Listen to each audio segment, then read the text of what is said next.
Olá, pessoal. Hoje a gente vai começar mais uma aula do Clube do Livro sobre o livro Terapia Cognitivo Comportamental, Teoria e Prática, da Judith Beck. E hoje a gente vai estudar o capítulo 2, que é a visão geral do tratamento, que é um capítulo que fala sobre alguns princípios da TCC. Os princípios da TCC, eles vão funcionar como norteadores da nossa prática clínica. Embora a TCC ela deva se adequar a cada indivíduo, ou seja, a gente oferece um tratamento personalizado para cada pessoa que a gente atende, existem alguns princípios que eles precisam estar ativados durante o nosso processo terapêutico. E esses princípios, eles vão se aplicar à maioria dos pacientes. Ao todo, são 14, e a gente vai falar sobre cada um deles aqui. O princípio número 1 diz que os planos de tratamento na TCC estão baseados em uma conceitualização cognitiva em desenvolvimento contínuo. O que é a conceitualização cognitiva? A gente vai entender um pouco melhor sobre ela mais para frente.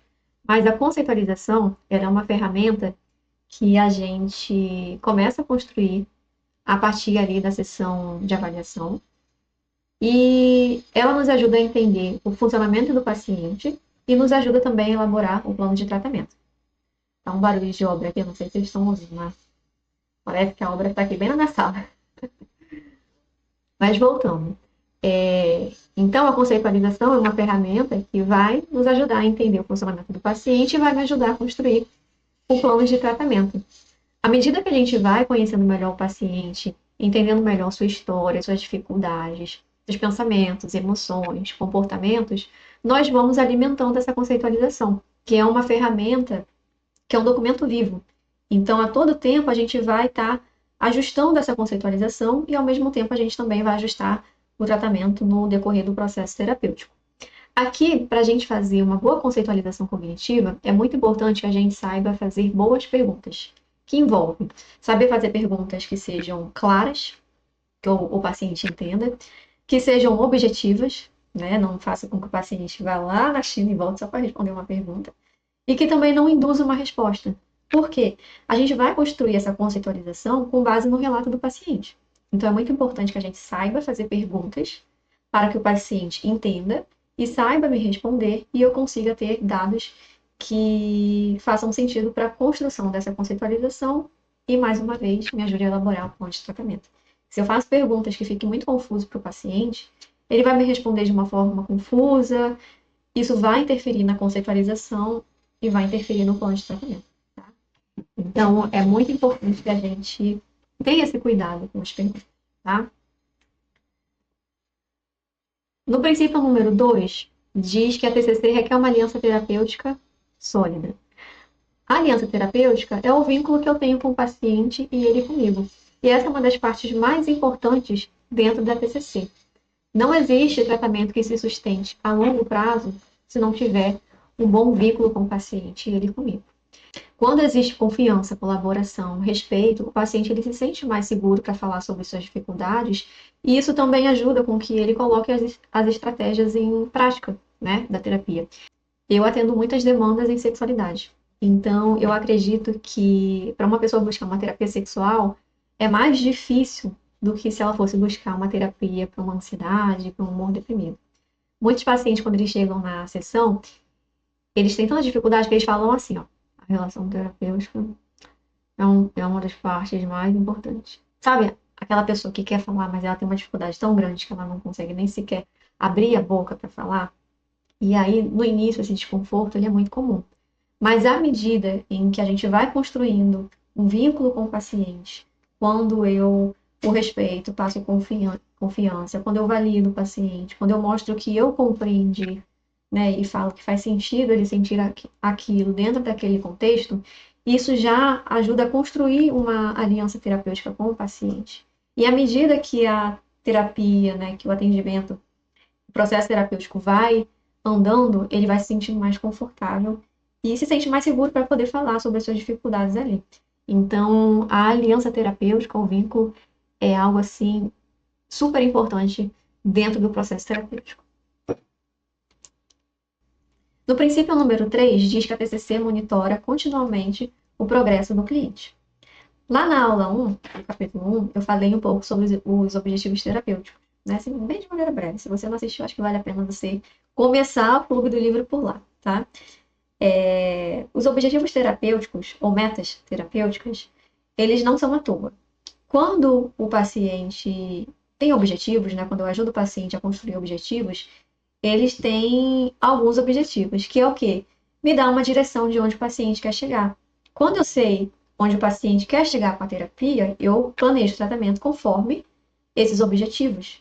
E os objetivos também me ajudam a avaliar se o paciente está alcançando aquilo ou não. Eu consigo identificar se o tratamento ele está funcionando. E caso eu perceba que não está funcionando, não está tendo uma evolução, eu consigo ajustar.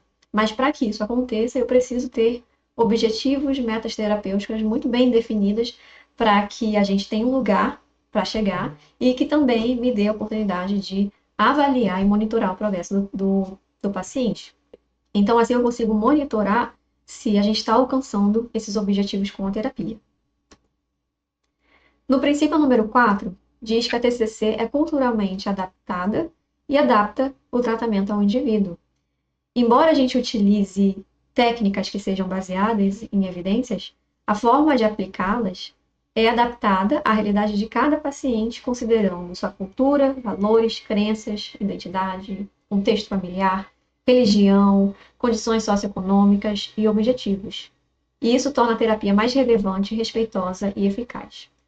Dentro da terapia em sexualidade, a gente tem a masturbação, que acaba sendo uma ferramenta no autoconhecimento.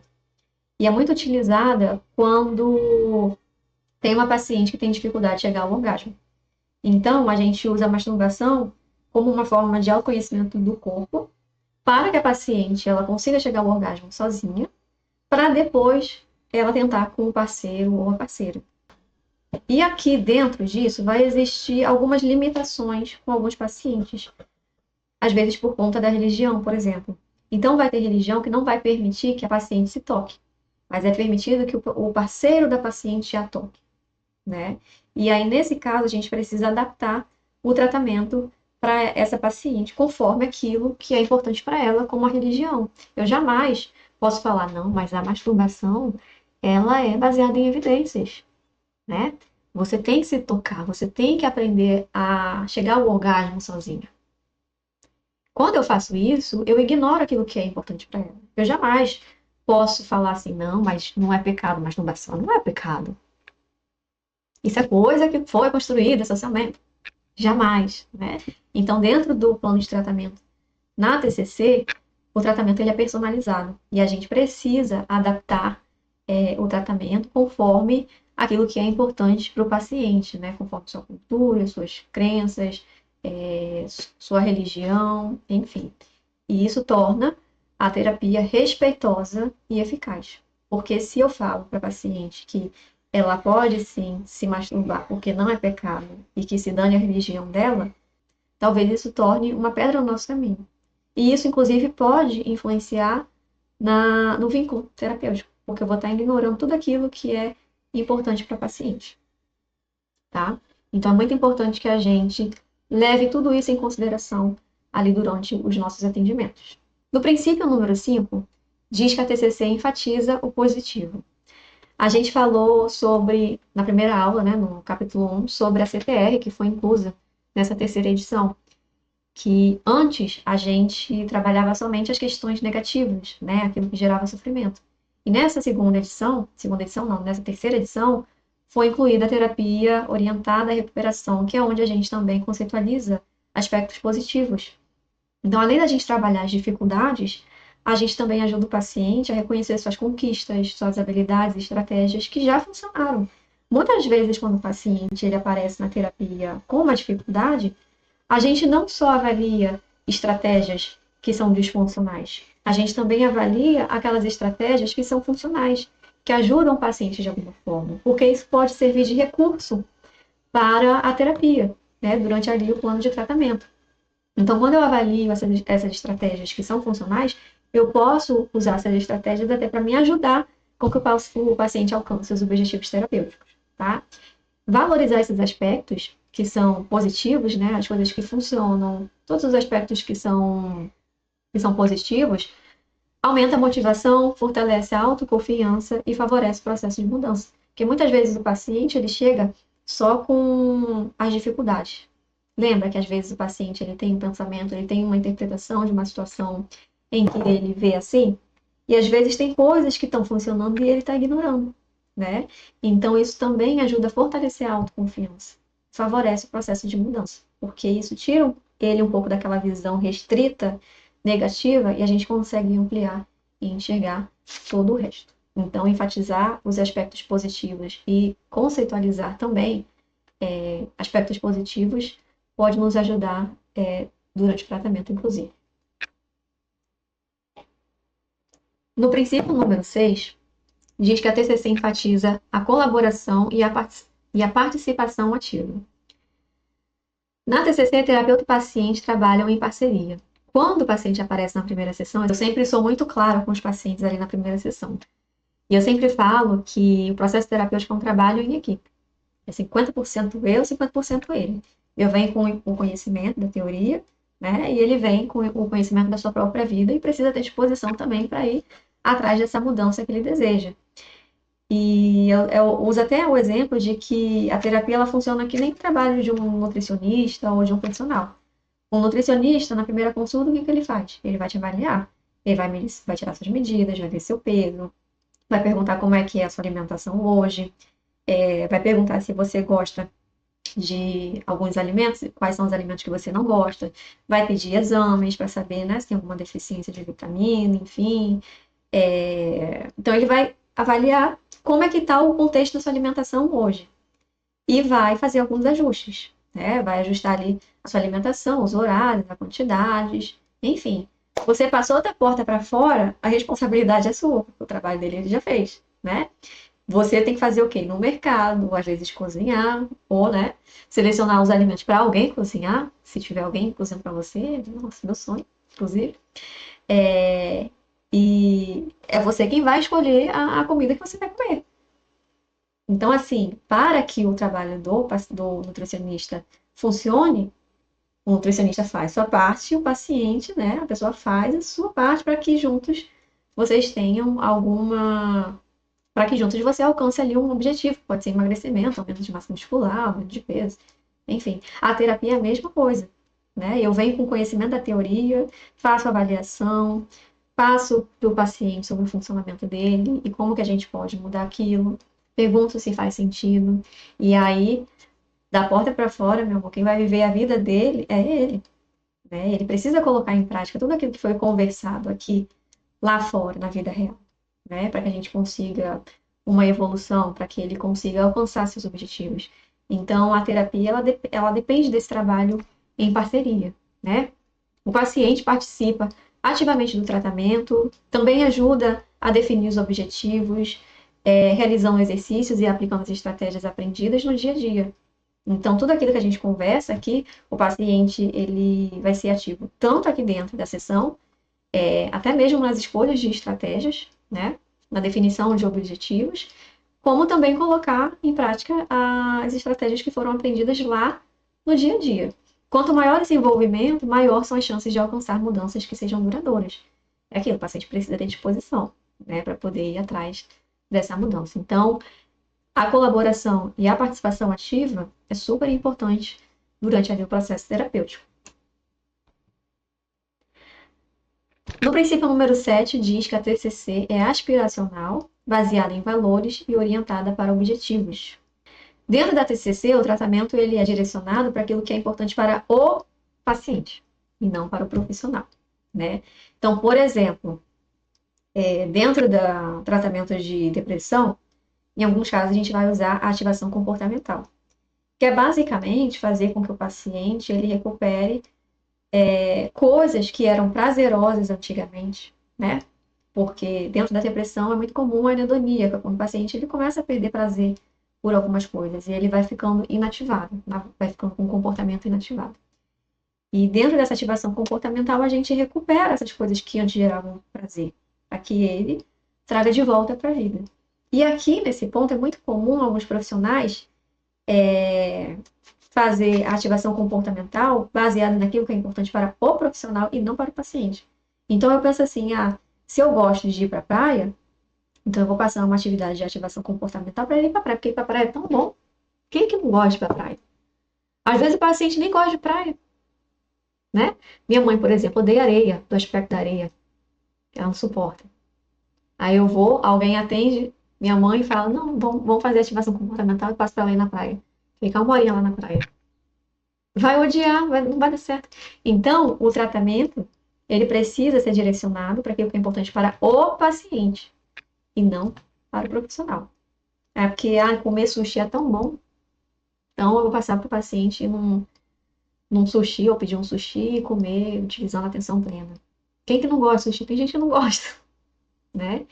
Juntos, terapeuta e paciente definem objetivos claros e trabalham para que a pessoa desenvolva habilidades que a aproxime da vida que ela deseja viver, de acordo com os seus valores, os valores do paciente. A gente precisa ter muito cuidado aqui, tá? Por isso que tem essa questão da CTR, né? Onde a gente conceitualiza aspectos positivos para a gente poder entender quais são os valores do paciente, o que ele aspira para a vida dele, quais são os objetivos que são importantes para ele, o que ele deseja viver futuramente, né? É sobre o paciente e não sobre o profissional.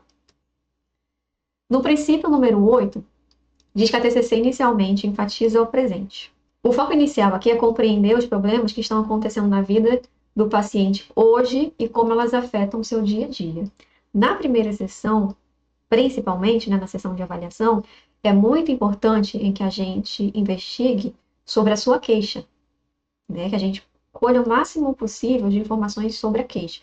E aí depois você vai ver sobre a família, sobre o trabalho, sobre como é que é o estilo de vida, a rotina, o uso de medicação, piriri e pororó. Por quê?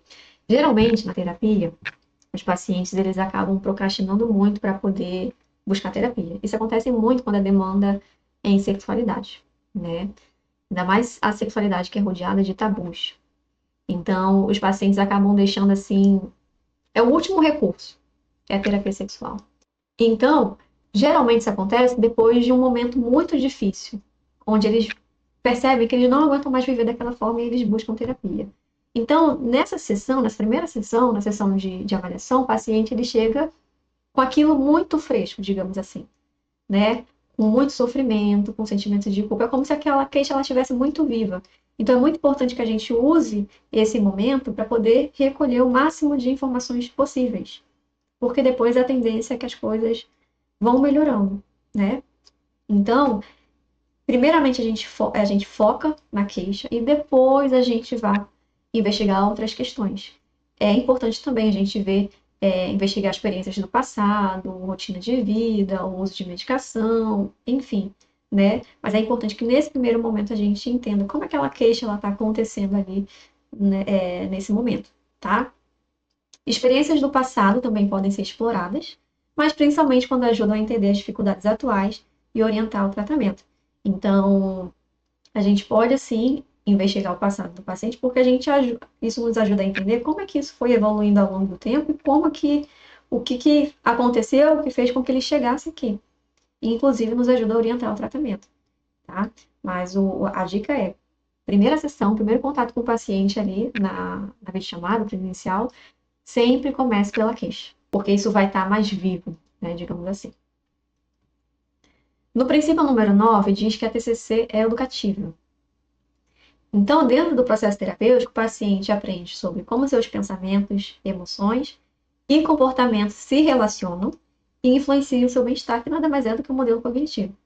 Ao longo da terapia, ele aprende habilidades e estratégias para lidar com as dificuldades de forma mais independente, mesmo após o término do tratamento. Um dos objetivos da TCC é tornar o paciente seu próprio terapeuta. Então, o paciente ele chega na terapia, mas um dia ele vai sair, não vai ficar para sempre. E o que a TCC faz é ensinar os pacientes algumas estratégias, algumas habilidades que façam sentido para ele, de acordo com sua queixa, para que ele consiga lidar com aquilo de uma maneira mais funcional, mesmo após o término do tratamento. Então, quando o paciente ele passa por uma situação parecida, ele vai ter ali na sua caixinha de ferramentas e estratégias para poder lidar com aquela situação de uma maneira mais adaptativas. No princípio número 10, diz que a TCC é atenta ao tempo de tratamento. Costumava-se dizer que a TCC era de curta duração, mas o tratamento para algumas condições precisa ser muito mais longo. Isso depende muito do caso, né? Às vezes o paciente ele vai aparecer com uma questão mais pontual, outros vai ter uma queixa, vai ter um caso muito mais complexo, e aí envolve muito mais tempo. Mas sempre a gente precisa ficar atento ao tempo de tratamento. A gente tenta deixar o tratamento mais curto possível, ainda assim cumprindo com os objetivos. E aqui a gente precisa ter muito cuidado, porque às vezes a ansiedade fala mais alto, né? E muitas vezes essa pressa pode fazer com que a gente ignore coisas importantes. Então, mesmo sendo atento ao tratamento, é muito importante que a gente tenha muita calma nessa hora e se preocupe em oferecer um bom trabalho, porque às vezes realmente vai ter casos que vai levar muito mais tempo e infelizmente faz parte, tá? Principalmente quando o caso do paciente é um caso mais complexo, quando tem vários diagnósticos, quando o paciente tem muitas dificuldades, né? Vai levar mais tempo. Então, eu mesma já tive um pouco essa pressa de ajudar logo o paciente. Já vi outros profissionais, assim, grandes profissionais falando que, assim, o paciente está com problema, ele quer resolver isso para ontem. E aí isso já me dá uma agonia, assim, ai meu Deus do céu, tem um paciente que já está um ano comigo, eu não resolvi o problema dele. Calma. Depois eu fui aprendendo, ganhando mais experiências e vi que isso faz parte, né? Então a gente tem que tomar muito cuidado para não deixar essa ansiedade interferir no nosso trabalho, tá? Porque a gente precisa ser atento ao tempo, sim, mas a gente também tem que tomar muito cuidado para não deixar essa ansiedade tomar conta de tudo e interferir ali no tratamento. No princípio número 11, diz que as sessões de TCC são estruturadas. As sessões da TCC elas vão seguir uma organização para poder aproveitar melhor o tempo. E aí vai incluir definição da pauta, revisão da semana e das tarefas, trabalho sobre os principais problemas e resumo final. Definir, isso aqui basicamente é a agenda da sessão, que é o que a gente vai ver mais para frente. Definir pauta é basicamente você definir sobre o que a gente vai conversar na sessão. Revisão da semana e das tarefas é entender como que o paciente lidou com aquela dificuldade que ele está trabalhando ali na sessão durante essa semana. E as tarefas nada mais é do que o plano de ação que a gente passou, né? Trabalho sobre os principais problemas, então a gente vai fazer alguma intervenção ali em relação sobre como ele lidou com aquela dificuldade ali naquela semana. E o resumo final é o que a gente tirou de aprendizado durante a sessão desse dia. E o planejamento das próximas atividades é um plano de ação para ajudar o paciente ali na próxima semana. E aí, a agenda da sessão serve justamente para a gente poder organizar a sessão, aproveitar melhor o tempo e até evitar que o paciente ele traga muitos assuntos aleatórios, porque muitas vezes o paciente ele vai ter vários problemas, claro, e só que a gente tem que trabalhar uma coisa por vez.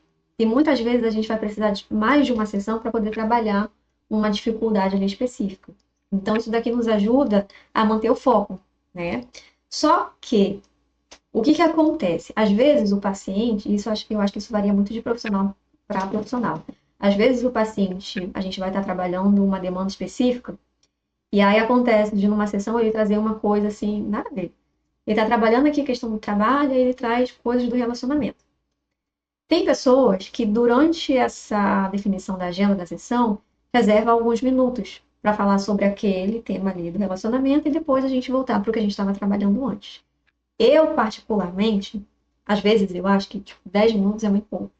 E muitas vezes aquilo que ele traz ali, fora do que a gente está trabalhando, às vezes pode ter alguma relação, principalmente quando a gente busca padrões, né? Então, às vezes, o que acontece aqui, também acontece aqui. E a gente consegue observar um padrão. Então, o que eu faço? Eu mantenho o foco numa questão, numa dificuldade específica, mas se o paciente me traz alguma outra coisa, eu apoio. E às vezes ele passa a sessão toda falando só dessa coisa. E tudo bem, né? Na próxima sessão, eu volto com ele. Quando eu vejo que o paciente está seguindo, está fugindo muito, aí eu psicoeduco ele. Eu falo, olha, tem muitas coisas que a gente pode trabalhar aqui, que a gente precisa trabalhar. Só que para a gente poder conseguir uma evolução, a gente tem que focar em uma coisa por vez. Então, tudo bem você trazer uma coisa do relacionamento, da relação com o filho, da relação com a esposa, enquanto a gente trabalha em determinadas dificuldades. Mas a gente tem que tomar muito cuidado para a gente não perder o foco. Então, você pode trazer, não tem problema se a gente levar uma sessão nisso, mas é importante que a gente volte para onde a gente estava, tá? E geralmente eu faço isso. Porque às vezes o paciente ele pode se sentir invalidado.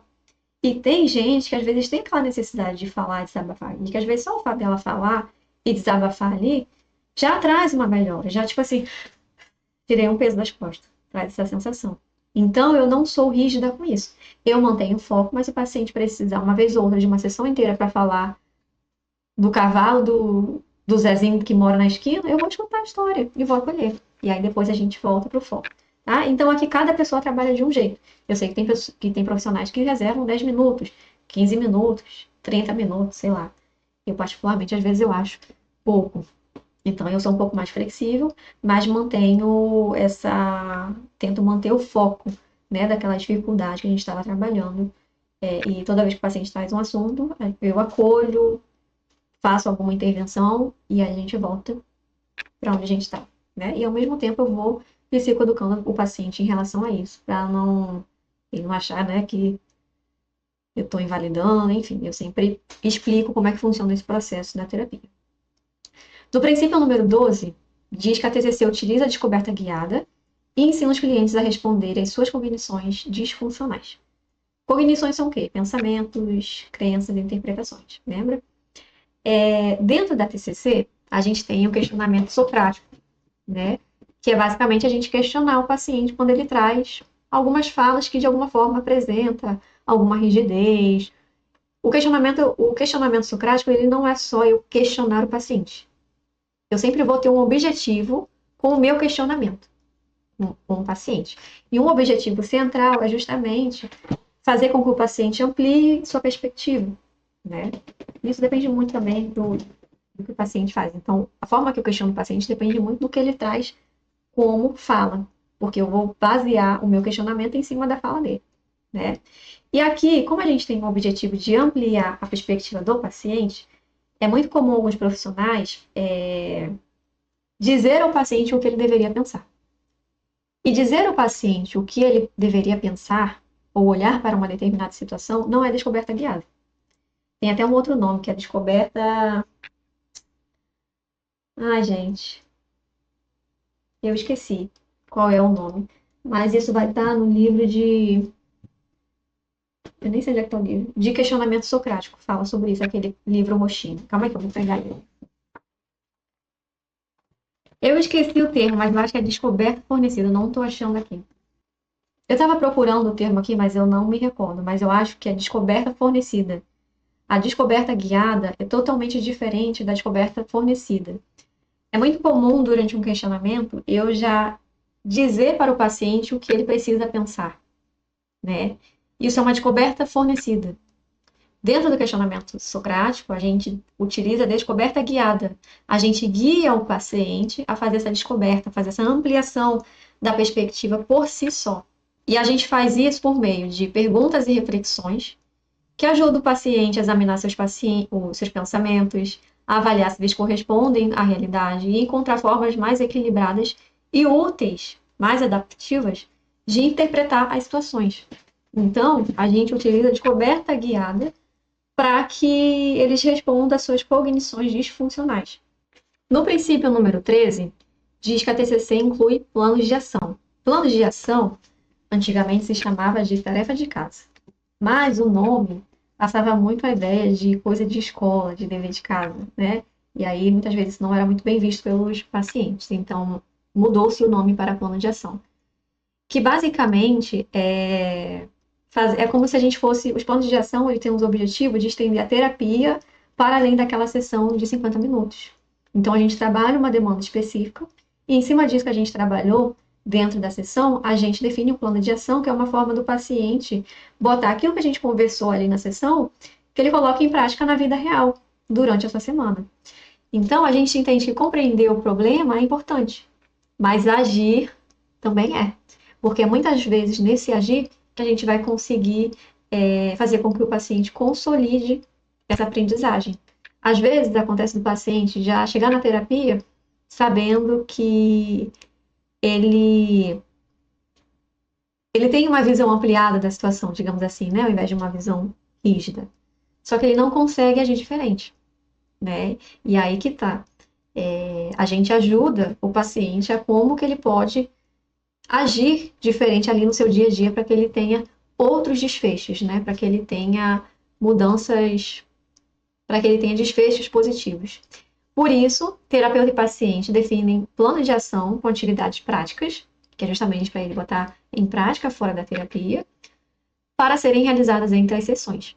Essas experiências ajudam a colocar em prática o que foi aprendido dentro ali da sessão de terapia e favorecem a mudança. Então, nada adianta a gente trabalhar uma coisa e isso ficar aqui dentro da sessão e o paciente vai viver a vida e ele continua agindo antigamente. Então, os planos de ações é justamente para que o paciente ele se comporte de forma diferente. E, é claro, nem sempre o plano de ação ele vai dar certo.